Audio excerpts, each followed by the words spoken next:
Est-ce que tu veux te fortifier avec Dieu une fois pour toutes? Est-ce que tu t'es déjà dévié du bon chemin? Est-ce que tu as déjà trébuché lors de ton parcours de foi?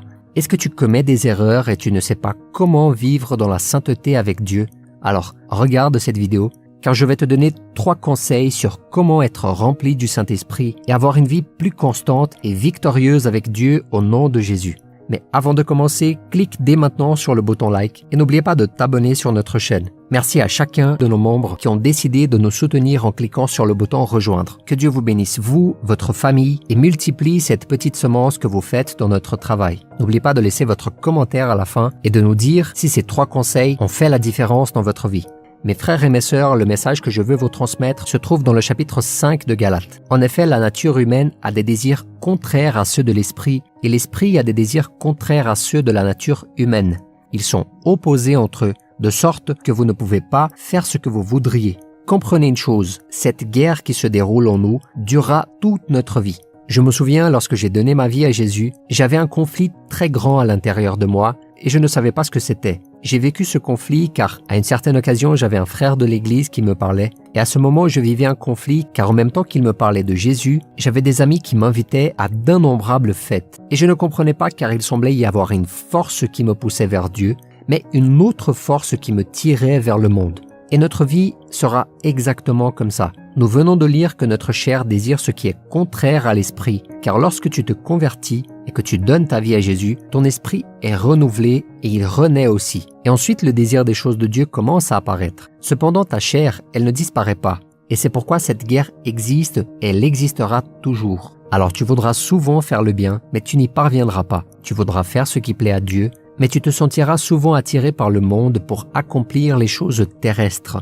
L'apôtre Paul a été un homme qui a vécu cette guerre, mais il a remporté la victoire et la parole nous dit dans le chapitre 7 de Romains que le bien qu'il voulait faire, il n'y parvenait pas, mais le mal, lui, il était toujours présent. Mais il a conclu ce passage en disant que par la grâce de Dieu, Jésus-Christ nous donne la victoire. Comprenez donc que vous ne pourriez pas remporter cette bataille si Jésus n'était pas présent dans votre vie. Amen. La Bible nous dit dans le chapitre 8 de Romains que celui qui est de la chair aime satisfaire les désirs de la chair et ne peut pas se soumettre à la loi de Dieu car il n'a pas l'Esprit Saint en lui. Mais si tu as déjà donné ta vie à Jésus, tu ne peux pas continuer à pécher car tu te sentiras mal et coupable tant que tu ne décideras pas de renoncer à ta chair pour faire la volonté de Dieu. Et peut-être penses-tu, « Ah mais pour toi c'est facile de dire ça parce que tu évangélises, parce que tu parles de Dieu tout le temps. Moi je dois travailler, je dois m'occuper de ma maison, j'ai d'autres soucis et bien d'autres choses à faire. » Mais mon frère et ma sœur, je veux vous dire que l'apôtre était exactement comme vous. Moi, je suis comme vous. Et tous les hommes de la Bible, au départ, ils étaient comme nous. Même Jésus a vécu toutes les difficultés que l'être humain peut rencontrer. Et souvent, nous pensons, « Ah, mais vous savez, Jésus, c'était Jésus.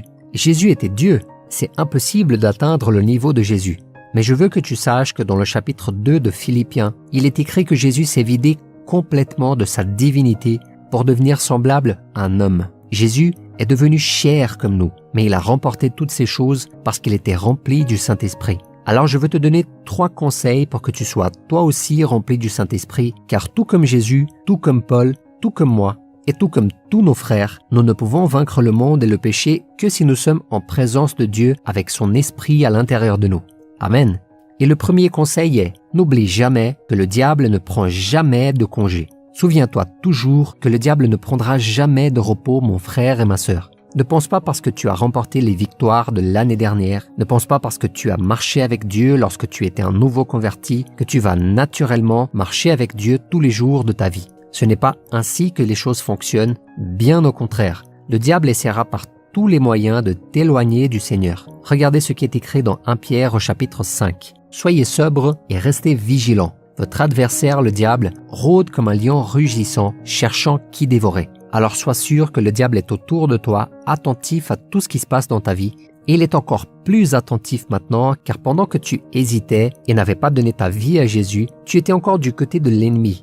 Mais maintenant tu es du côté du vainqueur, du côté de Jésus. Tu es sur le chemin de Dieu, et le diable le sait. Et quand il te regarde, il sait que le sang de Jésus est sur toi. Mais nous venons de lire qu'il rôde comme un lion rugissant, cherchant qui dévorer. Et c'est pourquoi tu dois être vigilant et sobre. Dans le verset 18 du chapitre 5 d'Éphésiens, la Bible dit que nous ne devons pas nous enivrer de vin, mais être remplis du Saint-Esprit. Et pourquoi la Bible fait cette comparaison entre le vin et le Saint-Esprit? Cette comparaison est faite parce que la boisson enlève ta sobriété et c'est pour ça que tu ne devrais pas te saouler de vin. Mais ce même passage dit « Remplissez-vous du Saint-Esprit » car plus tu es rempli du Saint-Esprit, plus tu es attentif, plus tu as les yeux ouverts pour prendre soin de ta sainteté. Mais quand tu t'éloignes de Dieu, tu deviens aveugle spirituellement. Donc le premier conseil que je veux te donner est le suivant. Ne pense jamais que le diable prend des vacances. Ne pense jamais que le diable t'a oublié. Nous devons être particulièrement vigilants lorsque tout semble aller très bien et que nous cessons de chercher Dieu. C'est dans ces moments-là que l'ennemi est attentif car il sait que dans cet état, ta foi est tiède, voire même froide. Mais lorsque tu cherches Dieu, il est normal que l'ennemi te tente, il est normal qu'il prépare des personnes pour essayer de te blesser et te présente de diverses tentations car il sait que tu es dans la présence de Dieu. Le deuxième conseil, identifie les péchés dans lesquels tu es le plus fragile. Mon frère et ma sœur, identifie les péchés que tu as le plus de difficultés à vaincre. Et pourquoi je dis cela ? Parce que les péchés pour lesquels tu es plus faible sont les domaines dans lesquels le diable te tentera le plus. Mais chacun est tenté quand il est attiré et entraîné par ses propres désirs. Puis le désir, lorsqu'il est encouragé, donne naissance au péché, et le péché, parvenu à son plein développement, a pour fruit la mort. Mon frère et ma sœur, tu dois être conscient de quels sont tes désirs. Quelles sont les choses qui te sont le plus difficiles à surmonter? Qu'est-ce qui te cause le plus de difficultés à vaincre? Identifie clairement ces points, car c'est dans ces domaines que le diable te vaincra le plus souvent si tu n'y prêtes pas attention. Supposons par exemple que je n'ai pas de problème financier. Alors le diable ne me tentera pas dans ce domaine. Peut-être qu'il me tentera dans le domaine sexuel ou dans d'autres domaines. Je sais très bien quelles sont mes faiblesses et cela me donne la force de vaincre le péché grâce à ce que le Saint-Esprit fait dans ma vie. Lorsque l'ennemi vient me tenter, je sais déjà où je suis le plus faible, donc je suis 3 fois plus vigilant. Vous comprenez? Il y a un passage dans le chapitre 12 d'Hébreux que je veux lire avec vous maintenant. Nous donc aussi, puisque nous sommes entourés d'une si grande nuée de témoins, rejetons tout fardeau et le péché qui nous enveloppe si facilement et courons avec persévérance l'épreuve qui nous est proposée. Alors mon frère et ma sœur, si tu veux courir la course que Dieu a pour toi, l'appel que Dieu a pour toi, tu dois te débarrasser non seulement du péché, mais de tout ce qui t'entrave. Nous devons nous débarrasser des entraves de cette vie. Donc peut-être que tu penses « Ah mais je ne commets pas de péché ». Mais peut-être que ton petit ami t'éloigne de Dieu et qu'il t'empêche de chercher Dieu davantage. Peut-être que ta femme te tire loin de la présence du Seigneur ou quelque chose du type. Et je sais que dans ce cas-là, il y a beaucoup de gens qui se demandent « Mais mon mari, il ne veut rien savoir de Dieu. Est-ce que je dois me divorcer ?» Eh bien non, surtout pas. La principale arme que tu as entre les mains est la prière et l'exemple de vie que tu lui donneras au quotidien. Alors tu dois demander au Seigneur, et surtout toi qui as un mari qui n'est pas croyant, un mari qui ne cherche pas Dieu, tu dois prier davantage et avoir une vie d'autant plus sainte. Dans le chapitre 3 de 1 Pierre, il est dit que vous les femmes, vous devez gagner votre mari sans mots, c'est-à-dire par votre bon comportement. À travers votre vie avec Dieu, cela peut lui donner envie de servir Dieu également. Mais si tu lui parles trop, si tu essaies de lui convertir de force, tu ne feras que l'éloigner et le faire reculer devant Dieu. Alors tu dois te débarrasser des entraves, te débarrasser de tout ce qui t'empêche et réfléchir à tout ça dans ta vie. Sachez exactement quelles sont vos faiblesses, sachez où l'ennemi vous tente le plus souvent et où il a eu le plus souvent le dessus sur vous. D'accord? Et le troisième conseil, maintenez toujours votre réservoir spirituel plein. Et qu'est-ce que je veux dire par cela?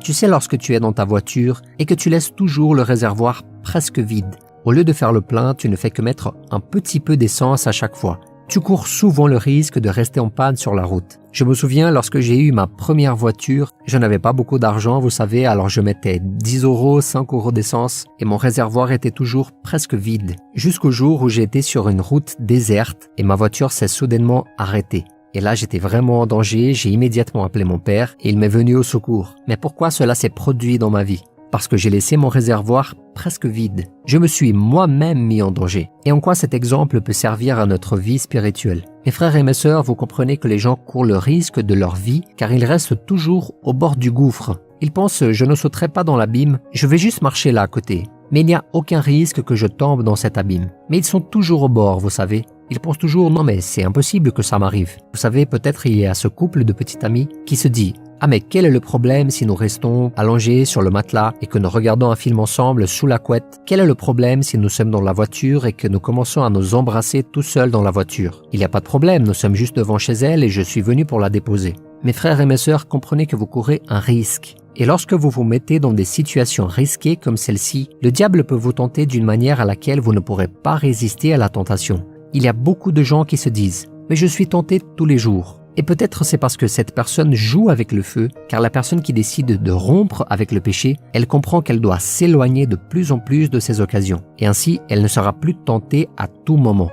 Elle est tentée lorsque l'ennemi trouve une grande faille, car il sait que cette personne est avec Dieu, et s'il tente à chaque fois, il perdra cette personne qui se rapprochera de plus en plus de Dieu. Alors la Bible dit que lorsque l'ennemi a été vaincu par Jésus, il s'est retiré en attendant une autre opportunité. Le diable savait qu'il ne pouvait pas tenter Jésus tout le temps, mais il attendait le bon moment, car il savait qu'à chaque fois que Jésus vaincrait, il serait d'autant plus renforcé dans sa foi avec Dieu.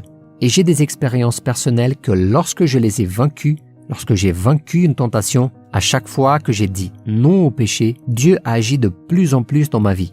Et ce sera de même pour vous, d'accord? Alors suivez ces conseils et vous serez plus que vainqueur avec Dieu. Et même si vous trébuchez un jour, même si vous péchez, car nous sommes toujours dans une bataille, ne doutez jamais que le sang de Jésus peut vous purifier de tout péché. Mon frère et ma sœur, ne regarde pas tes faiblesses. Peut-être que tu regardes ce que tu as fait et que tu es triste à cause de ça. Mais présente toujours à Dieu tout ce que tu as fait et il promet de te pardonner et de te purifier de tout péché. Amen. Alors si tu as aimé cette vidéo, je te demande de la partager avec tes amis, avec ta famille, avec tes groupes de l'église, sur WhatsApp, sur Facebook et sur tous vos réseaux sociaux. N'oubliez pas de vous abonner à la chaîne et regardez aussi ces autres vidéos que nous laissons en recommandation. Si ces vidéos vous aident et vous sont utiles, considérez devenir un membre officiel et de soutenir notre chaîne en cliquant sur le bouton « Rejoindre ». Je vous attends dans la prochaine vidéo.